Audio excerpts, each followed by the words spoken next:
నాయరు ఇప్పుడు బండి నడుస్తోంది అనుకోండి. అలాగే. స్పీడ్ 40కి పైనే వెళ్తోంది.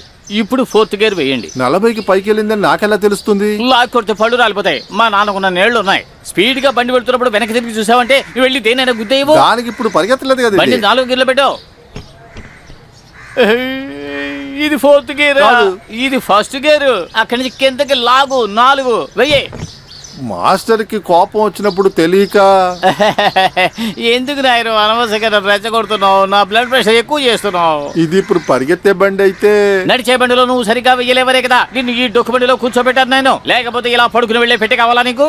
ముందు నీ ఊహలన్నీ అటు ఇటు వెళుతున్నాయి. వాటి అన్ని తీసుకొచ్చి నీ బుర్రలో పెట్టుకుని లాక్ చేసుకో.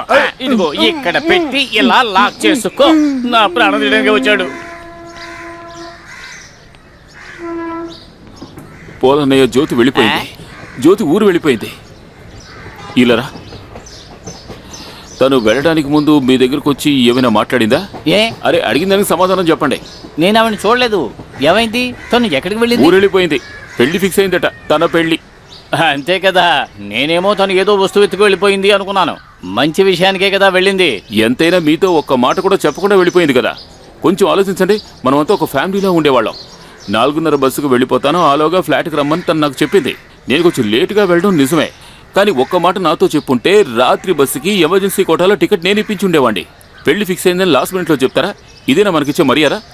దానికి నువ్వెందుకు నీ కార్పొరేటర్ని వీక్ చేసుకుంటున్నావు? అది కాదు, నేను... అవునవును, నువ్వు విషయానికి రారా. నాకు కొంచెం బాధగానే ఉంది. మన ఇద్దరం మన ఫ్యామిలీలో ఒక మెంబర్ లాగే కదా జ్యోతిని చూసాం. నేనేమీ అలా చూడలేదు. నువ్వు చూసావా? నీ బాధ ఏమిటో ముందు నాతో చెప్పు. ప్రేమ చెప్పరా? అబే అనయ్య, నేను... నీలో ఉన్న భయం వల్ల నువ్వు ఆ విషయం ఆమెతో చెప్పలేదు. ఆవిడ వెళ్ళిపోయింది, అదే కదా నిజం? నిజమా? గడుదు గుడ్డు. పెద్ద సైకాట్రిస్ట్ చెప్పొచ్చాడు. కొంచెం ఊరటగా ఉంటుందని ఇక్కడికి వచ్చాను. రాము, అక్కడే ఆగు. ఏం వద్దు. రాము, ఆగరా. వద్దు. శివగంగా, పన్నీర్ సెల్వాన్ని నా క్యాబిన్కి వచ్చి కలవని చెప్పు. Okay? Okay sir. Time keep up చేయని ఒక్కడిని నేను ఇక్కడ పెట్టుకోను. పన్నీర్ సెల్వాన్ ఇవాళ నేను పంపించేస్తాను. సార్, రాము, కొంచెం ఓవర్ టైం చేయాల్సి ఉంటుంది. నేను కొద్ది రోజులు లీవ్ తీసుకుంటున్నాను. లీవా? ఈ టైంలోనా? దానికి అవకాశమే లేదు. అంగన్న స్వామి ఫ్లాట్ విషయం. నాకు లీవ్ కావాలి.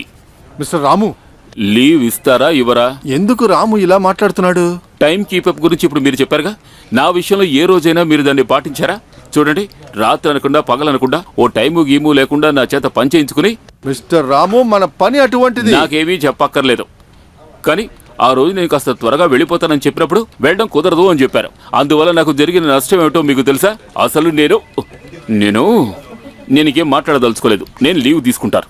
ఎన్ని రోజులు ఇవ్వో కరెక్ట్గా చెప్పలేను. నాకు వీలైనప్పుడు వస్తాను, లేకపోతే రాను. డిస్మిస్ చేయడం కంటే పెద్ద శిక్ష ఇంకేం ఉండదుగా. మిస్టర్ రాము సార్, ఒక్క విషయం మీరు గుర్తుంచుకోవాలి. మీరు అంతరిచినా నేను మాట్లాడకుండా ఉన్నది మీ మీద ఉన్న మర్యాదతో. నాకు అరవడం చేతకాక ఊరుకోలేదు. సహనానికి కూడా ఒక లిమిట్ ఉంటుంది.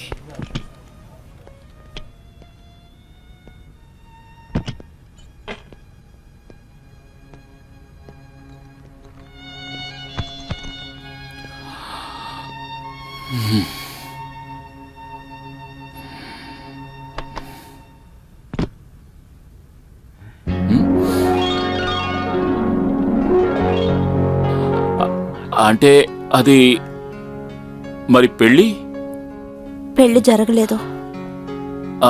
అసలు ఏమైంది? చాలా సమస్యలు జరిగాయి రామ్. వరకట్నం, ఇరువైపులా ఈగో, అలాంటివి ఎన్నో. నిశ్చితార్థం రోజునే ఆగిపోయింది. నా ప్రార్థన దేవుడు విన్నాడు. ఏంటి? ఏం లేదు. మీరు ఏం ప్రార్థించారు? ఎవరు ఏం ప్రార్థించారు? నా ప్రార్థన దేవుడికి వినిపించింది అన్నారు కదా. నా పెళ్లి జరగకూడదని ప్రార్థించారా? అది మిమ్మల్ని మంచి స్నేహితుడుగానే చూశాను, కానీ మీరు... జ్యోతి, ప్లీజ్ చూడు, నన్ను అపార్థం చేసుకోవద్దు. ఇక నేనేమీ దాచిపెట్టినావు. నిజానికి నువ్వు లేకపోతేనే నేను ఎంతగా బాధపడుతున్నానో అర్థం చేసుకున్నాను. నాకు పిచ్చి పట్టినట్టు అయిపోయింది. నేను ఇంతవరకు నిద్రపోలేదు. బాస్తో గొడవపడి ఆఫీస్కి వెళ్ళడం కూడా మానేశాను. నాకేం అర్థం కాలేదు. ఇంకా వివరంగా చెప్పడం నాకు తెలీదు జ్యోతి. ఒక్క విషయం చెప్తాను. నీకు వివాహం జరగకుండా ఉండాలని నేను ఎంతగానో కోరుకున్నాను, ప్రార్థించాను కూడా.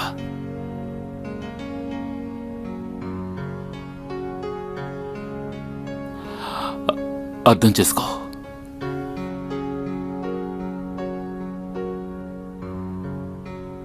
నేను ఒక నిజం చెప్పనా?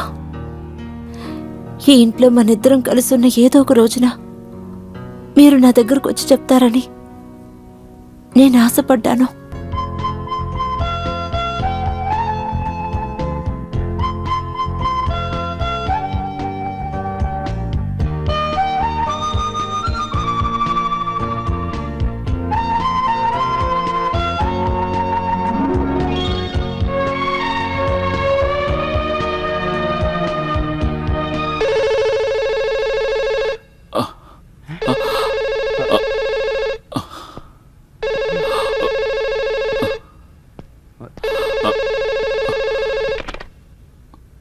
హలో రామ్, నేను జ్యోతిని.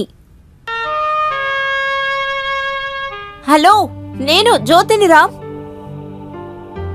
వినపడ్డం లేదా? వినిపిస్తోంది. చెప్పు జ్యోతి. చాలా మంచి పని చేశారులేండి. ఆ రోజు లీవ్ తీసుకుని వస్తారని చెప్పి నేను చాలా బాధపడ్డాను. నేను ఇక్కడ ఆర్నమెంట్స్ తీసుకుని టౌన్ నుంచి ఇప్పుడే వచ్చాను. 9వ తేదీన మ్యారేజ్. చూడు, బిజీగా ఉన్నాను, లీవ్ దొరకలేదు, బాస్ వదలలేదు అని కారణాలు చెప్పకూడదు. పెళ్లికి 2 రోజుల ముందే నువ్వు ఇంటికి వచ్చేయాలి. నాకు కుదరదు జ్యోతి. ఆ టైంలోనే ఒక ఇంపార్టెంట్ పని మీద నేను గోవా వెళ్తున్నాను. ప్లీజ్ రామ్, మనిద్దరం ఇంత క్లోజ్ గా ఉండి రియల్ లైఫ్ లో ఒక ముఖ్యమైన విషయం జరిగేటప్పుడు నువ్వు లేకపోతే నేను చాలా బాధపడతాను. ఆ బాధ ఎంతో కాలం ఉండదులే. ఆ తర్వాత నువ్వే మర్చిపోతావు. నేను అక్కడికి వచ్చే ఛాన్సే లేదు. దయచేసి నువ్వు నన్ను అర్థం చేసుకోవాలి. నేను కావాలంటే మీ బాస్ ని రిక్వెస్ట్ చేస్తాను. అదేం వద్దు. నేను రావడం కుదరదు. అయితే అంతే కదా. సరే, పర్వాలేదు. 2 రోజుల తర్వాత మళ్ళీ కాల్ చేస్తాను. ఇప్పుడు మీ మూడ్ అంత బాలేదనుకుంటాను. బాయ్.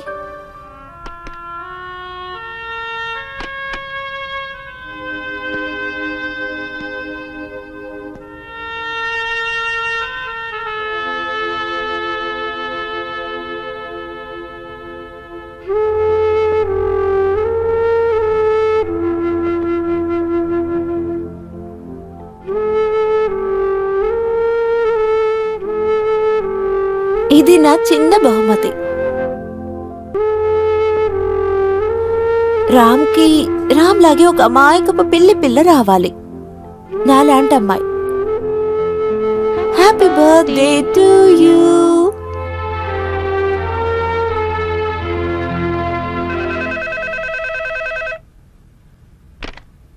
Hello hello